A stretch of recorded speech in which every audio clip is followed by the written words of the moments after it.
worked on cases against President Trump would be removed from their jobs. Did you tell that to someone at the FBI? People are not removed for case assignments. Just answer my question. Did you tell that to someone? People are not removed for case assignments. No, you're not answering my question. And I would never tell anyone. Did you tell someone at the FBI that FBI employees identified as having worked on cases against President Trump would be removed from their jobs? Yes or no? Did you tell someone that? I would never tell anyone at the FBI that they're being removed for basically their case assignments. Okay, so anyone who said that would be lying. Is that your testimony? Anyone can say whatever they want. No, I know, but you're saying they were a liar. I'm telling you what I said. Because this is in the complaint against you, Mr. Patel. So you're saying Mr. Driscoll and others are liars? I'm not going to address the complaint in the ongoing Okay, well then litigation. let me ask you, have you ever told anyone at the FBI that the FBI tried to put the president in jail and he hasn't forgotten it, and that your job depended on the removal of agents who worked on cases against the president? No. Did you ever tell anyone that? No. Okay. Did you ever tell anyone that you knew these summary firings you were undertaking were illegal, likely illegal, and that you would be sued and later deposed? Did you ever tell anyone that? No firings at the FBI or terminations were done for anything other than justified Did you ever cause. tell anyone that, Mr.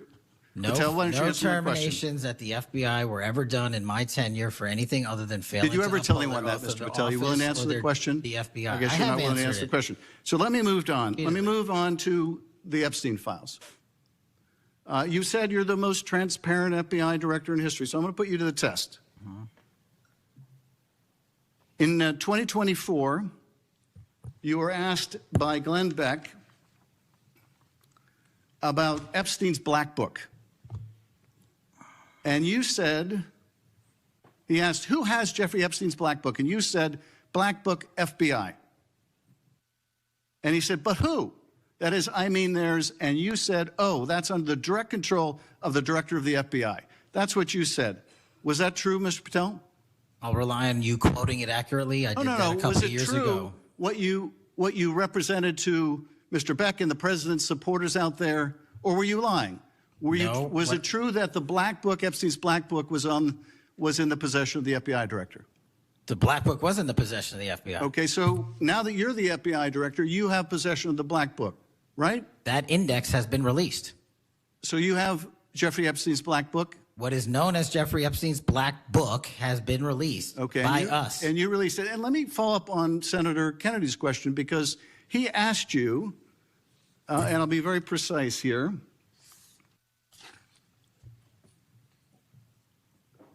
You've seen most of the files. Who, if anyone, did Epstein traffic these young women to besides himself? And you said, himself. There's no credible information, none.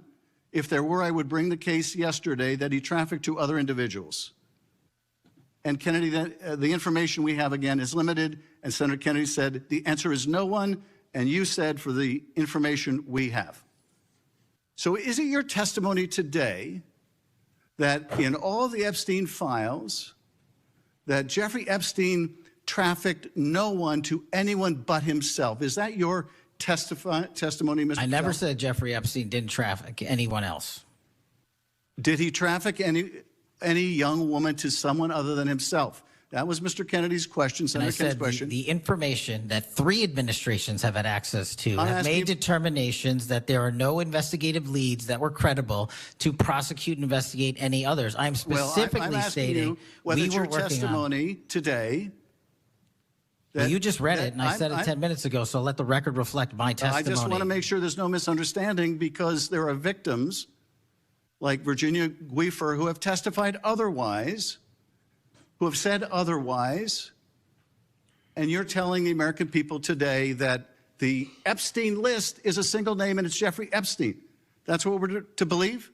That's not what I'm saying. That's what you're saying, and you can say whatever you want. Let me ask you this. When Todd Blanche went to interview Ghislaine Maxwell, she said, but did I think these guys were coming for that? I really don't. If you met Epstein, there's no way that this cast of characters, of which it's extraordinary, and some are in your cabinet, who you value as your co-workers, and you know would be with him if he was a creep or because they wanted sexual favors. A man wants sexual favors, he will find that. They didn't have to come to Epstein for that. And the next question Todd Blanche, the president's former criminal defense lawyer, asked is not who in the cabinet, who are you referring to? His question is, so when's the last time you think you were with Mr. Epstein when he got a massage? So let me ask you, who are those cabinet members that Ghislaine Maxwell was referring to that, that were part of this cast of characters associated with Mr. Epstein? Who are they?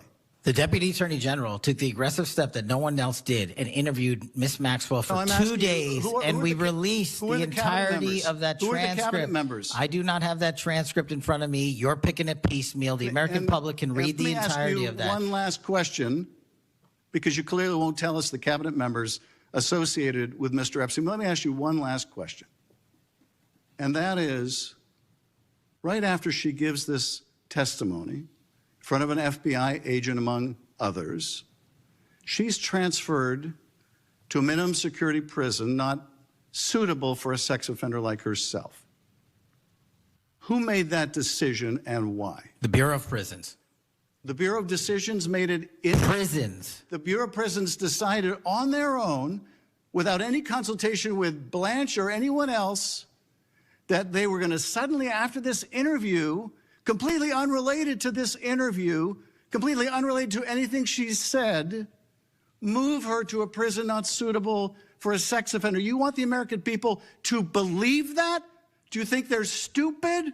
No. I think the American people believe the truth, that I'm not in the weeds on the everyday movements of inmates. Not in the weeds. What I am doing is protecting this country, providing historic reform, and combating the weaponization of intelligence by the likes of you. And we have countlessly proven you to be a liar in Russiagate, in January 6th. You are the biggest fraud to ever sit in the United States Senate.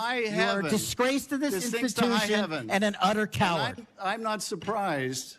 I'm not surprised that you continue to lie from your perch and put on a show so you can go raise money for your charade. You are a political buffoon at best. Well, you can take an internet troll. Take it to the bank that the FBI is protecting this country and the state and citizens of California. We are bringing historic reform. Point of order. But all you care about is a child sex predator that was prosecuted by a prior administration, and the Obama Justice Department and the Biden Justice Department did squat. And what did President Trump do? Bring new charges courageously. And what have we done? Chairman, you said I'm the most transparent FBI director in history. 33,000 pages of information to you. I challenge you to say anything credibly to the truth. Go ahead and run to the cameras where you want to go now. Both of you be quiet.